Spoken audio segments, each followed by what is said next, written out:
welcome back to my channel. In this video, I'm going to be talking about what I'm going to be doing differently for this upcoming semester of nursing school. So the reason why I'm making this is really as a note to self, because I think the only way to truly survive in nursing school is to learn from your mistakes, because it's inevitable that you're going to make mistakes when you start this journey of nursing school. For those of you who are new to my channel, my name is Ayana. I'm a licensed massage therapist, esthetician, and spa owner. And I'm on this journey to get my nursing license because I'm transitioning my day spa or my clinic into a med spa. So that's something I'm super excited about. I'm excited about opening up my scope of practice, doing a lot more in my career. And it's just really great knowing that I'm about to truly be in the healthcare field. I have a list here on my phone. So this is like a real note that I keep on my phone called Remember for Next Semester. And I add to this every time I make a big mistake. I want you all to learn from my mistakes, especially if you're a new nursing student, maybe you're starting nursing school soon. I think this is gonna be really, really valuable for you. As always, make sure you subscribe to my channel. I would love to see every single person who watches this video subscribe. I would love to have you a part of this family. All right, so number one, and let me be quick because I see the sun is going down. So some of these notes are gonna be a little bit more personal to me. Of course, you'll have your own things, but okay. So one of the first things that I wrote on here, do not schedule appointments the week of finals, take the entire week off. So this relates to scheduling. So of course, I'm in the world of spa, doing appointments. So I do a lot of appointments, I'm appointment based, and I've underestimated what I can reasonably do within a week, especially when I need to study for finals. So if you have an exam coming up, if you have finals coming up, don't schedule anything for you. So I know a lot of you, you're probably working while you're in school. That's basically me. I run a full-time business while I'm in school. I'm also a mom, so that makes things a little bit more complicated as well. And not all of us have the luxury of not having to work while we're in school. Of course, if you can do that, that's amazing, that's great. I already know you're gonna be successful. But for those of you who do have outside responsibilities, maybe you have another job, when you have a final or when you have a big exam, don't schedule anything. This has been especially hard because I have clients who need their appointments on a weekly basis, and sometimes I just can't do it. So that is something I'm gonna be doing this upcoming semester. Also, I don't think I said, so I am going into my third semester. So last year, 2024, I started my first semester in January. I skipped the summer. I talk about that a little bit on this channel. And then I did my second semester starting in August. And now I'm going into my third semester, and it's January 2025. I'll be done with school July of this year. So that's just a little insight to where I'm at. So my next tip, it says use my supply checklist before clinicals. Let me actually screenshot my supply checklist so y'all know what I'm talking about. Supply checklist, where are you? Okay, clinical checklist. So I have a checklist. I've been really, really big on using checklists for my time because I will forget stuff. There's a lot going on up here, and if I don't put it in my phone as a reminder, I will forget it. Even down to getting ready, leave the house. These are all reminders in my phone and on my Google Calendar. But I have a clinical checklist, and this is my clinical checklist. Y'all probably can't see that, so I'll put a screenshot. And so number one, my uniform, make sure I have extra uniforms. Keep extra uniforms in your car just in case you're at clinicals and something happens. Obviously the hospital can be very, very messy at times. So you wanna have extra uniforms. So change of uniform, pen light, stethoscope, evaluation sheet. Oftentimes your clinical directors will have evaluation sheets that they have to fill out. So make sure you have that. There was a situation at my very first clinical of semester 2. I did a mental health clinical and I did not have my clinical worksheet. I don't know what I was thinking, but I just didn't have it. I don't know what the case was.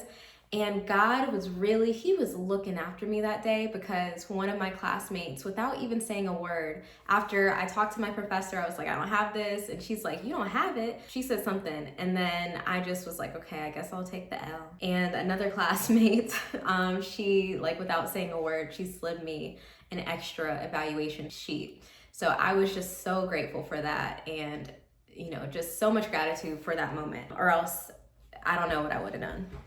Gotta have your extra eval sheets. So since then, I have printed extra eval sheets just in case one of my classmates would need one. And even any other worksheet that I bring to clinicals. So I found like a head to toe assessment thing. I found like other things that are really helpful for me in clinicals.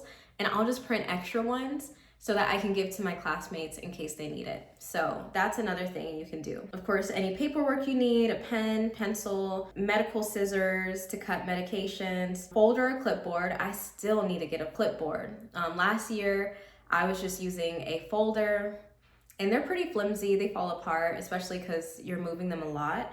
So definitely invest in like a clipboard that you can open, and that will be helpful for you. The day of, I like to just keep like a protein shake, protein bar, some snack and water like in my bag as well when I'm going to clinicals. So I always look at that supply checklist before I go to clinicals. Great. Mind map versus traditional note taking. Okay, so this is good. So when it comes to taking notes in class, I will make a whole nother video on taking notes, retaining information, my study habits, my study routine, but you especially want to start mind mapping instead of taking left to right notes. The reason for this is because there's been a lot of research to show, and you can look this up yourself, but there's been a lot of research to show that mind mapping and making those connections will help you retain information a lot more than if you just are listening to the professor and you're just taking left to right notes based on the PowerPoints. Also, how often do you go back and look at those notes and it just takes you a while to like find information? Even if you were using a computer and you're typing your notes, which I do not recommend just typing your notes. Different things work differently for different people. You gotta do what's best for you. But I thought I could just type my notes and I didn't retain anything that I typed. So that's something to think about. So you want to create mind maps. If you want to see a video on how I create my mind maps, I will be more than happy to show you.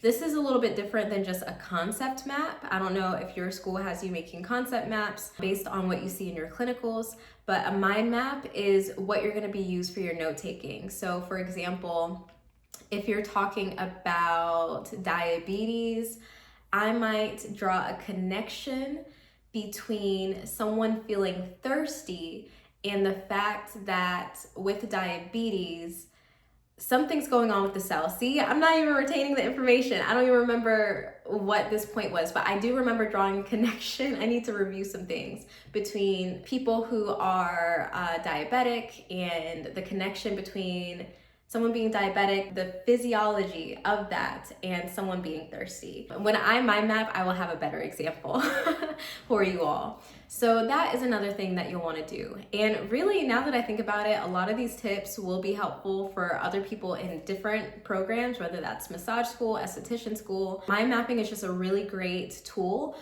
when you are trying to draw connections and you're trying to like actually retain the information.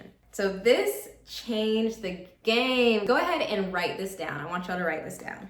So this changed the game for me, especially when I was struggling to pass. I had to take practice tests in order to study. So in addition to mind mapping during lectures, in order to study, I was not reading the textbook. Even though I read the textbook a little bit, but I didn't retain anything, so it was a waste of time. Even looking at the PowerPoints, waste of time. What I did instead is I would create practice tests based on the information that's presented in the course. This is a game changer. I remember I used this even when I was back in massage school. I would like test myself. There's different websites where you can test yourself and you'll find a website that's good for you. My program has like practice testing through what's called like SurePath or Elsevier. Maybe that sounds familiar to you, but take advantage of that. You can create your own practice tests, you can create your own quizzes, and you can put it on a setting to where you just keep getting shown the same questions that you get wrong over and over again.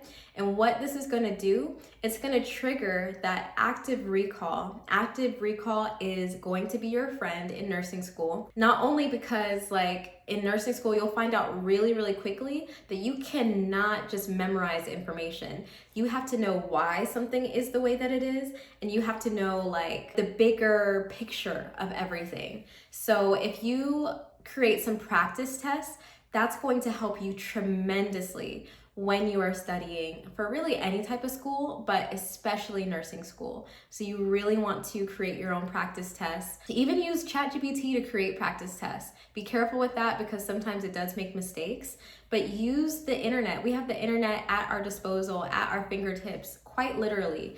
So use it to your advantage, and that is really gonna help you. So that's something that I will definitely be doing this upcoming semester starting next week. So another thing I wrote is to record my lectures and label them well. So I record my lectures. Some professors will have rules about this. Our professors, they don't mind if we record the lectures, but I record the lectures, and what I will do is when I'm driving to school, when I'm driving to the spa, when I'm driving to pick up my son, even after I pick him up, I'm listening to these lectures. I'm listening to this, especially as I'm doing my practice tests. So I kind of stack some of these habits, and that's something I'm going to take advantage of a lot more this upcoming semester. So you want to record your lectures, whatever you have, whatever information that's audio focused, because if you can engage more than just one sense, your sense of hearing, your sense of taste, smell, all that, if you can incorporate all these different senses in with your studying, that is really going to help you succeed. But one of the things that I do especially is audio listening. So I will listen to the lectures, I will draw connections, I'll label the lectures, because you don't want to just have a whole bunch of memos in your phone that have like the name of the place that you were and you don't know what it's about. So immediately after the lecture is over, label it. That's something that I could have done a lot more of last semester because I have a lot of voice memos in my phone. They don't have a label. I don't know what they're talking about. So save yourself the headache and just go ahead and label them and do it that way. The next one is a little bit interesting, but if you are starting nursing school or any type of education journey, I want you to stop telling people that you're in nursing school. There's a reason why I'm saying this. So a different way of saying this is you can tell people you're in nursing school, but do it with caution, because what's gonna happen immediately after you tell someone that is sometimes what they're going to do is they're going to project their shortcomings, their insecurities, the things that they could not do or cannot imagine doing onto you. And personally, I don't like having that experience when people do that. So I would just prefer not to tell people or not to bring it up in conversation.